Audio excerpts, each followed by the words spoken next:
Quand le Christ va monter au ciel, il dira allez enseigner ce que je vous ai appris. Donc il y a eu une formation à la fois. Qu'importe. Très bien, merci monsieur Granier. Je vous en prie. Eh bien, ça chauffe déjà là. On est au début, mais ça chauffe déjà. Alors, docteur. Oui.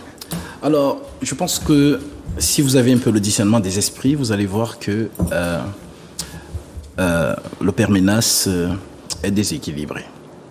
Vous savez, dans ces choses, comme je l'ai dit, c'est poussé par le Saint-Esprit que les hommes ont parlé de la part de Dieu. On n'étudie pas Dieu. Dieu se révèle.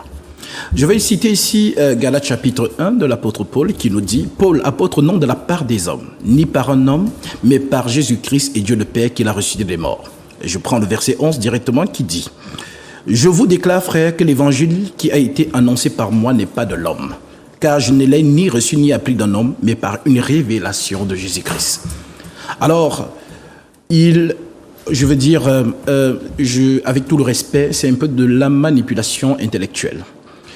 Nous sommes tous d'accord ici que même Jésus-Christ était charpentier. Et son père adoptif, Joseph, justement, là, a pris le métier.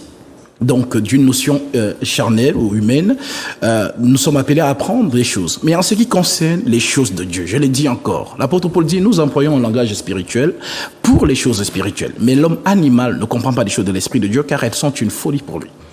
Il ne peut les connaître parce que c'est spirituellement qu'on en juge. L'homme spirituel, au contraire, juge de tout et n'est lui-même jugé par personne, car qui a connu la pensée du Seigneur pour l'instruire. Or, nous avons la pensée de Christ. Voilà la différence entre les pharisiens des temps modernes et ceux qui ont reçu le don par l'Esprit Saint. Et moi, j'ai le don.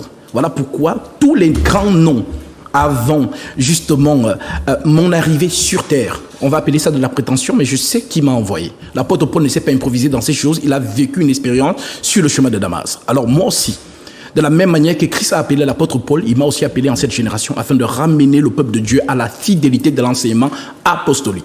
Donc, ce que le Père dit, je l'entends, humainement parlant. Voilà, s'il veut parler, voilà, de la formation, personne ne peut venir justement dans